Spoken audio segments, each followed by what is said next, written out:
예고해드린 대로 이호승 청와대 정책실장 연결해서 문재인 대통령의 호주 방문 성과 그리고 몇 가지 정책 현안에 대한 입장 들어보겠습니다. 나와 계시죠, 실장님? 예, 안녕하십니까. 정책실장입니다. 네, 안녕하세요. 일단 문재인 대통령 호주 방문 결과부터 좀 여쭤볼게요. 일단 방문의 가장 큰 목적이자 성과는 뭐였을까요? 네, 먼저 호주의 지정학적 위치를 좀 살펴볼 필요가 있습니다. 네.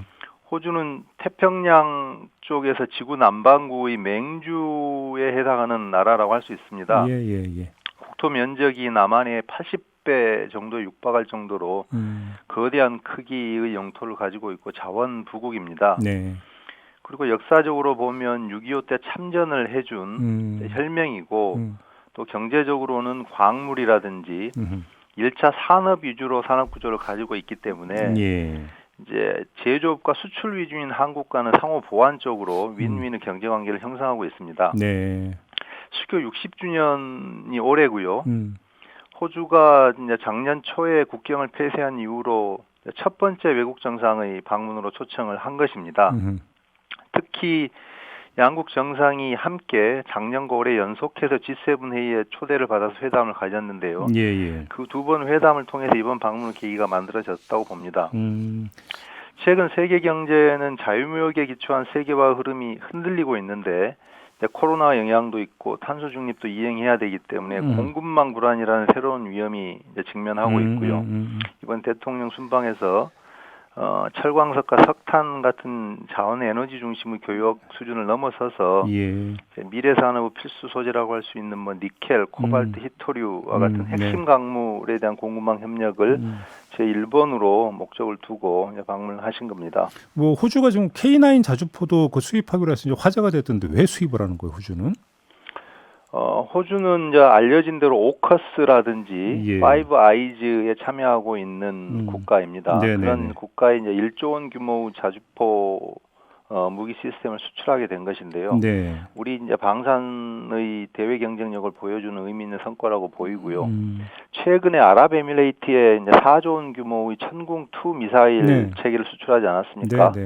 그런 것들이 우리의 이제 경제와 고용, 투자에 크게 기여할 것입니다. 알겠습니다. 그런데 한 가지는 방산 분야의 협력이 이루어지기 위해서는 국가 간의 신뢰가 없이는 어렵습니다. 그렇죠. 왜냐하면 무기는 단순한 하드웨어가 아니고 그에 따르는 운영 시스템이라든지 유지 보수, 뭐 부품 조달, 성능 업그레이드와 같은 장기적인 관계가 전제되어야 하기 때문입니다. 그래서 대통령, 그러니까 정상 간에 진심을 다한 외교 노력이 있었을 것이고 우리는 이제 협상을 할 때 최대한 상호 이익을 나누지 모든 이익을 우리가 갖지 않는다는 그런 태도를 가지고 지속적으로 협력해온 결과라고 생각을 합니다. 하나만 더 여쭤볼게요. 이제 좀 CPTPP 좀 어려운데 포괄적 점진적 환태평양 경제 동반자 협정.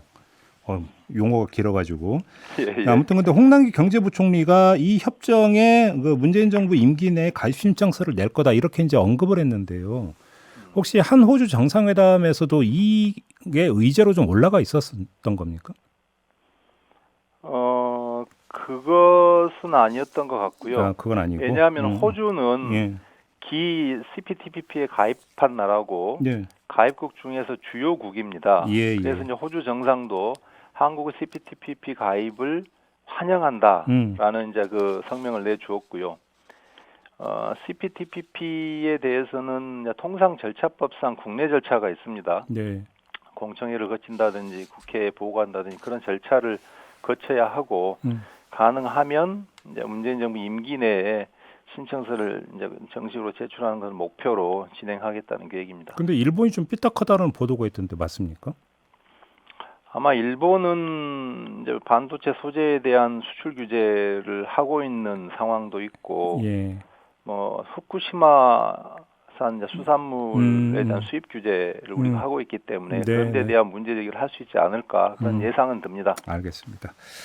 자, 정책 현안 관련해서 몇 가지 좀 질문을 드리겠는데요. 일단 지금 그 단계적 일상 회복으로의 전환이 중단이 되고 이제 사회적 거리두기가 이제 다시 강화가 되는 건 기정사실인데 이러면 이제 손실 보상 문제가 제기가 되지 않습니까? 정부가 이것 또한 함께 발표할 거라는 보도는 봤는데요. 손실 보상 방안이 확정이 된 겁니까?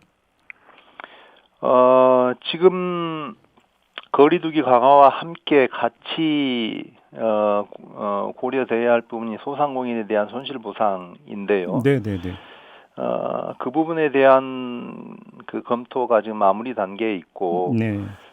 현재는 소상공인 법과 시행령에 보면 손실보상 대상을 집합금지, 영업시간 제한으로 인해서 경영상 심각한 손실이 발생한 경우 이렇게 한정을 하고 있습니다. 네네. 그런데 그동안 뭐 예식장, 뭐 장례식장, 돌잔치, 뭐 실외체육시설 등에서 이제 인원을 몇 명으로 제한하는 경우가 있는데 그에 대해서도 손실보상 대상이 되어야 한다는 주장이 꾸준히 제기돼 왔습니다. 예, 그래서 예.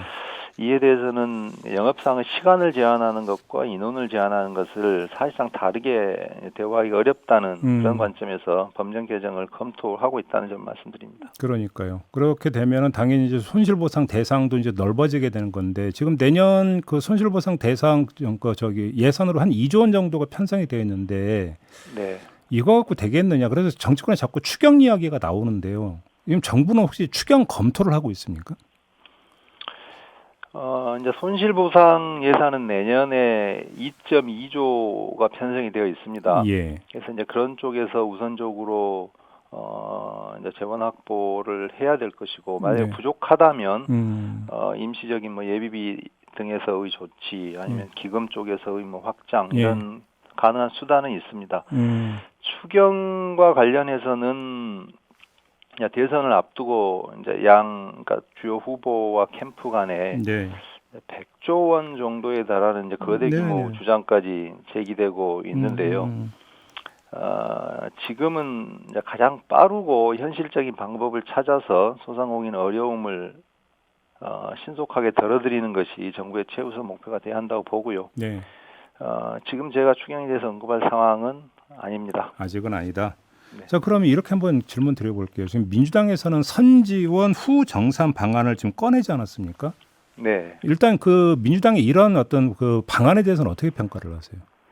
이제 그만큼 소상공인의 어려움에 대한 대처가 빨리 이루어져야 된다는 취지일 것이고요. 네. 그러한 방향성에 대해서는 공감대가 있고, 공감대가 있다. 그러한 방향으로 그러니까 정부가 가질 수 있는 수단, 준비하는 절차 이런 것을 최단기화해서 대처하려고 합니다. 그런데 만약에 선지원 방안이 채택이 되면 사후 손실보상보다는 당장 뿌려야 되는 돈이 더 많아지는 건 사실이잖아요. 그럼에도 불구하고 추경 편성은 그 필요가 없는 겁니까? 현재로서는 추경까지를 검토하고 있지는 않고요. 예. 이제 그러한 방향에서 예. 가장 신속하게 이제 선제적으로 지급해야 될 부분도 있을 것이고, 네. 손실보상법에 따른 보상은 이제 매출을 비교해서 그에 따른 손실을 또 산정을 해야 되기 때문에 네. 좀 시차를 두고 진행을 해야 되지 않을까 봅니다. 그래요. 아무튼 선지원 후 정산 방안에 대해서는 공감대가 형성이 됐다라고 말씀을 하신 거죠? 예, 신속 지급이 필요하다는 점에 대해서 네. 의견이 특별히 없습니다. 알겠습니다. 지금 그 청와대에서 어제 이철희 정무수석을 통해서 민주당의 다주택자 양도세 중과 1년 유예 방안에 대해서 반대한다는 입장을 전달한 게 맞습니까? 그 부분은 이제 저희가 자료를 전달한 것이 아니기 때문에 네. 이제 확인이 필요한 사항이고요. 네. 이제 정부와 여당이 이제 주택시장 안정을 최우선 과제로 생각하고 있다는 점에 대해서는 생각이 다르지 않다고 봅니다. 예. 그리고 또 장기적으로 보면 보유세는 지속 강화를 하되 거래세는 또 한편으로 완화해야 된다는 방향성 역시 이제 대부분의 전문가가 공감을 하고 있는 부분일 텐데요. 예.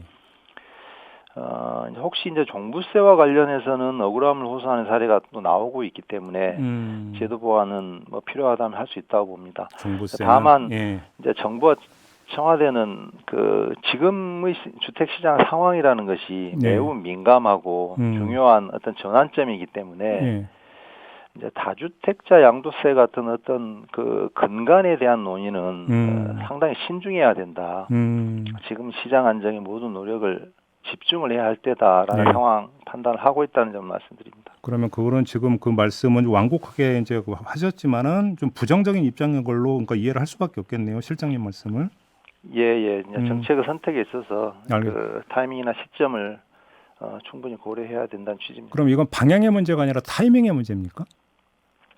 여하튼 현재로서는 예. 그 다주택자 양도세 문제를 공식 거론하기가 매우 조심스럽다 하는 입장입니다. 조금 전에 말씀하셨던 종부세에서 억울한 케이스를 말씀하시는데 그건 어떤 경우가 여기에 들어가는 겁니까? 근데 구체적으로 더 봐야 됩니다. 봐야 예. 되는데 예. 아주 뭐 주택의 일부를 상속을 했는데 이게 다주택자 요건이 된다든지 아니면 뭐 종중이 공동으로 보유하고 있는 무슨 뭐 선산, 예. 뭐 아니면 뭐 종가 주택 예. 이러한 케이스에 대한 부분이 제기가 되어서 예. 정부로서도 이제 억울함은 없어야 되니까 예. 그런 측면에서 이제 보완 조치를 검토할 계획입니다. 아, 그거는 지금 검토할 계획입니까, 그러면? 네. 지금 그 부동산 시장 안정화를 조금 전에 이제 그 상당히 강조해서 말씀을 해 주셨는데 지난 11월 말에 실장님께서 직접 한 인터뷰에서 부동산 시장이 가격 안정화에 접어들었다고 말씀을 하신 적이 있지 않습니까? 예, 예. 그러면 이 추세는 지금도 계속되고 있다고 평가를 하십니까? 11월 말에 제가 부동산 시장 상황을 평가했던 당시에 비교해 보면 지금은 한 단계 더 하향 안정화 쪽으로 움직인 것으로 보입니다. 한 단계 더. 예. 그러니까 KB 부동산이 내고 있는 매매 수급 지수라든지 네. 한국 부동산원이 내고 있는 수급 지수나 주간 월간 가격 동향이 있고요. 예. 또 한국은행은 주택 가격 전망 지수 같은 걸 냅니다. 그리고 서울과 수도권 주택 거래량 지표 같은 것도 있고요. 그런 모든 지표가 조금 더 하향 쪽을 가리키고 있고요. 그다음에 뭐 세종이나 대구, 뭐 포항 등 일부 지역에서 이제 하락세가 나타나고 있고 서울 일부에서는 상승률이 멈춰서 제로 수준에 가 있습니다. 예. 그래서 제가 시장을 보는 기준 중에 하나는 결과로서 나타난 가격 추이만 보고 있으면 오를 때는 한없이 올라갈 것 같고 떨어질 때는 계속 떨어질 것 같이 보입니다. 그런데 그 집값을 지금까지 이끌어온 요인이 있을 테니까 그런 요인들을 같이 보고 판단해야 된다는 것인데요. 그러니까 글로벌 유동성 확대와 이제 저금리라는 현상이 있었고 주택 관련한 뭐 금융 대출 문제도 있습니다. 그다음에 가격 상승이 얼마나 지속되었느냐는 그 기간 문제, 그 다음에 예정되고 있는 뭐 공급량, 그다음 다주택을 보유하는 데 따른 부담 문제, 그리고 인구 구조까지 이렇게 쭉 보면 더 이상 이 시장에서 가격을 떠받치고 올릴 에너지가 없어지고 있는 상태라고 판단을 하고 있습니다. 실장님, 그러면 지금 하향 안정화가 더 확실하게 어떤 추세로 잡히고 있다고 평가를 해 주셨음에도 불구하고 다주택자 양도세 중과 1년 유예를 하면 시장을 다시 흔들 수 있다 이렇게 평가하시는 겁니까? 왜냐하면 시장 메시지에 혼선이 생길 것입니다. 메시지 혼선. 다주택자에 대해서 한 11개월간의 양도 이제 시간을 주었기 때문에 이제 그 기간을 도과한 상태에서 다시 정책을 되돌리게 되면 그 정책에 대한 일관성이 흐트러지게 되고요. 실장님 잠깐만요. 죄송한데 근데 여기서 이제 이걸 주장하는 쪽에서는 이러면 매물이 많이 나와서 부동산 가격 안정화에 일조하지 않겠느냐 이런 기대감을 가지고 이걸 주장을 하던데 그럼 이건 어떻게 평가를 하세요? 그러니까 그 부분에 대한 선택은 시장이 조금 더 안정을 확고하게 다진 이후에 가능한 상황이고요. 그 논의가 있으면 오히려 매물이 안 나오고 잠기게 되죠. 오히려 잠기게 되고 오히려 수요를 또 부추기는 측면도 있습니다. 또 시장을 보는 데 있어서 이제 두 가지 관점에서 안정에 대한 회의론을 제기하고 있는 견해가 있는 걸로 알고 있습니다. 하나는 전세가 안정되지 않으면 매매 가격도 안정되기 어렵다 하는 그런 측면인데요. 아실 같은 그 민간 통계를 보면 전세도 매물이 계속 쌓이고 있고 수도권에서는 안양, 그다음에 지역에서는 세종이나 대구에서 전세 가격이 이제 하락세로 전환이 된 상태라는 점을 말씀드리고요. 알겠습니다. 또 하나는 내년 대선을 기다려봐야 되지 않냐 그런 쪽의 회의론도 있는 걸로 알고 있습니다. 그런데 누가 대통령이 되고 가정을 해서 어떤 정권이 이제 그 다음에 오더라도 집값을 다시 불안하게 만드는 쪽으로 정책을 선택할 수 있을까요? 알겠습니다. 저는 그렇게 할 수 없을 것이라고 보는 쪽입니다. 자, 이렇게 마무리할게요. 고맙습니다, 실장님. 예, 감사합니다. 네, 지금까지 이호승 청와대 정책실장과 함께했습니다.